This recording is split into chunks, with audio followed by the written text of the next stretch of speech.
하기 위한 여러 가지 작업들이 벌어지고 있었고 경찰들이 철저하게 감시하고 통제를 하고 있는 곳입니다.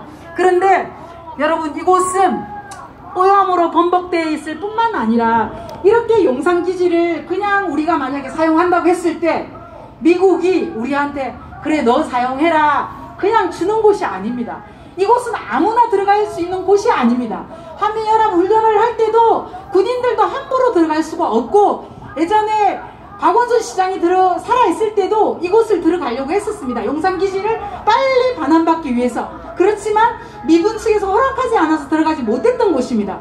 이런 곳을 윤석열 당선자가 들어가고 미군의 협조하에 출퇴근이 보장된다는 것은 그만큼의 분명한 미국의 대가가 있을 겁니다. 그것은 우리가 알 수는 없지만 분명히 나중에 밝혀질 거라고 생각합니다.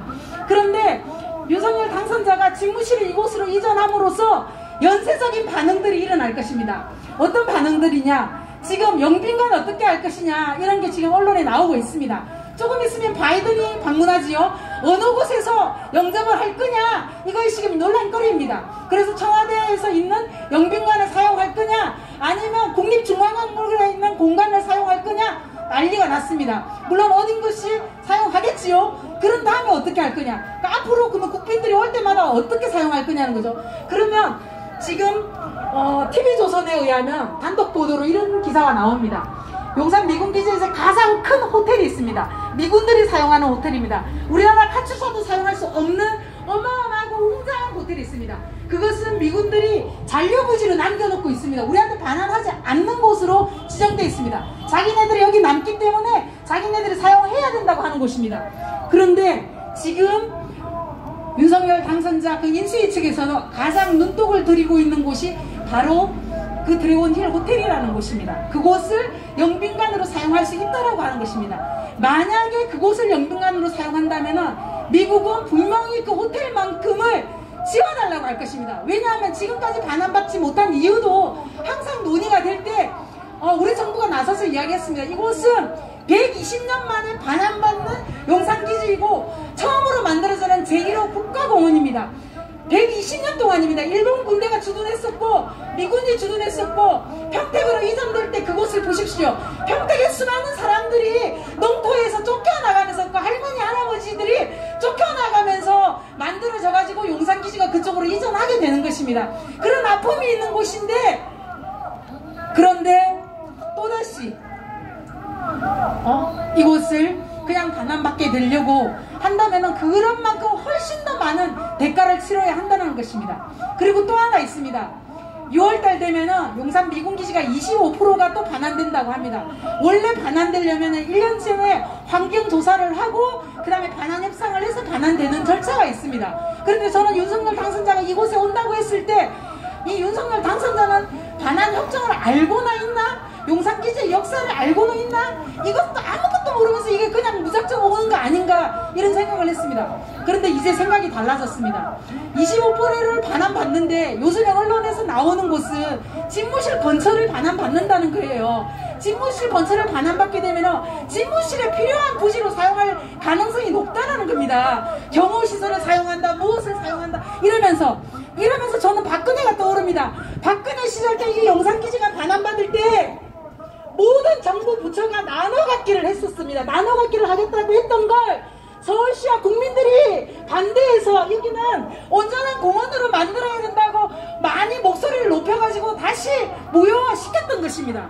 그런데 윤석열이 들어오면서 또다시 용산기지 반환받아서 공원 만들어야 되는 그 부지를 야금야금 자기의 집무실 부지로 사용하게 될 가능성이 높다는 겁니다. 이미 시작되었습니다. 아까 말씀드렸던 것처럼 옛 방위사업청 부지는 지금 용산공원 부지로 편입되어 있습니다. 그런데 집무실이 이전되면서 그곳을 국방부가 지금 사용하고 있게 되어버린 겁니다. 이렇게 하나하나 용산공원을 만들어야 될 부지들을 윤석열 당선자가 마치 청와대를 주면서 국민과 소통한다 하더니 제1호 국가공원 120년 만에 되돌아맞게 되는 민족공원이 되고 생태평화공원, 이 땅을 상징하는 되는 공원을 우리 국민으로부터 빼앗게 되는 것입니다.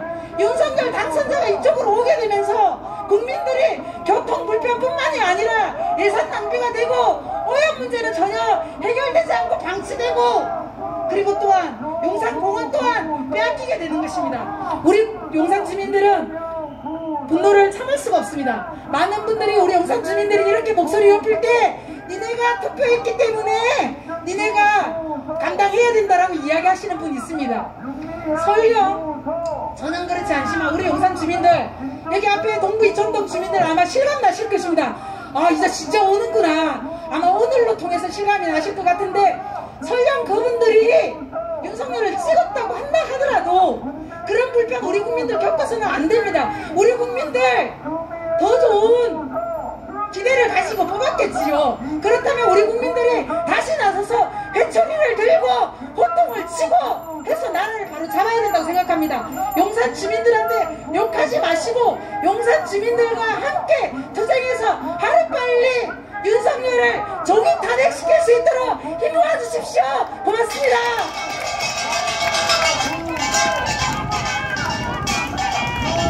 네, 다시 한번 뜨거운 박수 부탁드립니다. 구호 한번 외쳐볼까요? 집무실 강행 규탄한다! 불통민폐 윤석열 규탄한다! 자, 다음 말씀드리기 전에 여러분들 여기 이 기지, 미군 기지가 주소지가 캘리포니아로 되어 있는 거 아시죠? 미국 주소지로 되어 있습니다. 매일매일 윤석열이 출국을 했다가 입국을 했다가 한다는 거예요. 한나라의 대통령이 외국 방문을 이렇게 매일매일 한다는 겁니다.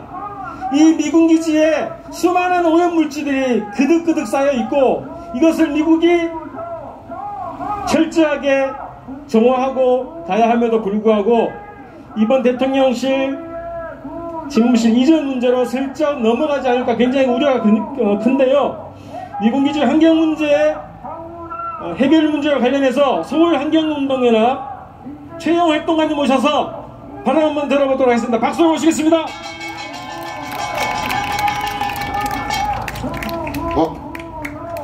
네, 안녕하십니까. 저 소개받은 서울환경연합 최영입니다. 반갑습니다. 네, 여러분들 오늘 모인 곳이 어딘지 아시죠? 저희 바로 오른편에 미군기지 13번 게이트가 있습니다. 저는 오늘 이 미군기지의 환경오염 실태, 용산기지 환경오염이 지금 얼마나 심각한가, 이거 어떻게 해결할 수 있는가, 좀 말씀드리고자 이 자리에 섰습니다. 2017년에요 시민사회단체들이 미국 정보자유법에 의거해가지고 미국 국방부한테 직접 이 용산기지가 얼마나 오염됐는가 정보를 받아낸 적이 있습니다. 그 당시에 미군기지에서 1990년부터 2014년, 2015년까지 최소 84건의 유리오염 사고가 있었다라는 것이 밝혀졌는데요. 그 84건의 오염 사고 중에서 가장 심각한 오염이 있었던 곳이 이번 13번 게이트입니다. 주한미군 자체 기준으로도 최악의 유출량이다 라고 말할 만큼 굉장히 많은 양의 기름이 이곳 땅으로 쏟아졌던 곳입니다.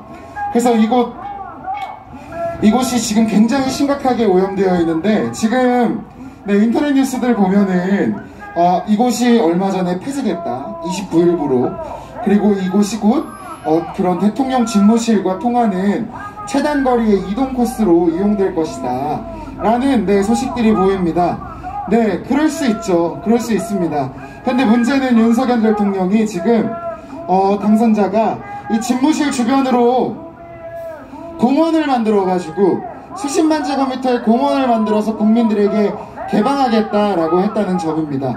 공원 생기면 당연히 좋습니다. 그런데 공원이 오염투성이면 얘기가 좀 달라집니다. 캠프킴이라고 하는 산재부지 이야기 아실지 모르겠습니다.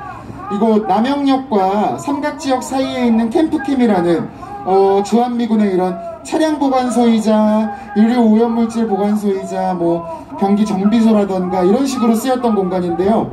거기는 지금 공공주택으로 원래 개발할 예정이었는데 환경오염을 조사해보니까 이 땅에서 다이옥신이라고 하는 발암물질이 나왔습니다. 다이옥신 많이 들어보셨을 겁니다. 우리나라에서 자연 상태에서는 절대로 존재할 수가 없는 물질입니다. 그렇기 때문에 다이옥신에 대해서는 어떻게 해야 된다, 이러한 우리나라 정부의 규정도 마땅하게 마련이 잘 되어 있는 게 없습니다. 그런데 이런 미군 기지마다 다이옥신이 굉장히 많이 나오고 있습니다. 지금 반환받는 것이 주거지역이라 환경오염 걱정하지 않아도 된다고 하는데요, 주거지역도 기름 보일러관이 있기 때문에 다 오염되어 있습니다. 주거지역이 아닌 곳에서 스포츠필드 2020년에 반환됐거든요. 스포츠필드, 소프트볼 경기장 이런 곳에서도 유류 나옵니다. 운동장인데도 다이옥신이 나옵니다. 여러분, 다이옥신 굉장히 위험한 물질입니다. 이 환경부에서 환경오염 조사를 하고 정화를 할 때 가장 이 토지를 어떻게 사용할 것인가에 따라서 이 용도를 나누고 정화를 어떻게 할 것이고 위험 등급을 나누고 하는데요, 공원은 주택과 함께 가장 민감하고 가장 깨끗하게 관리되어야 하는 곳입니다. 그 안에서도. 그런데 지금 다이옥신이 나오고 유류가 나오고 이런 것들을 이렇게 아무런 준비도 없이 그냥 급박하게 공원으로 만들었을 때의 폐해는 결국 그 공원을 이용하는 우리 국민들이 전부 져야 하는 겁니다. 온전한 생태평화공원으로 용산공원을 만들자고 지금까지 시민사회를 중심으로 20년 넘게 거의 30년 가까운 시간을 이 용산공원에 대한 논의를 진행을 해왔습니다.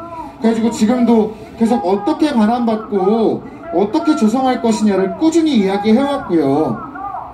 그런데 그런 그간의 노력과 논의들을 모두 무시해버리고 한순간에 대통령 집무실을 이전하면서 이곳에 공원을 짓겠다, 그리고 그 공원을 지음으로써 대통령 집무실을 이전함으로써 시민사회가, 우리 국민이 지금까지 꾸준히 계속해서 바래온 온전한 국가공원을 만드는 일을 거의 영원히 훼손시켜 버리면서, 그러면서 지금 대통령 집무실을 이전하고 공원을 베풀겠다라는 식으로 나오고 있는 저 태도가 너무 안타깝고 화가 납니다.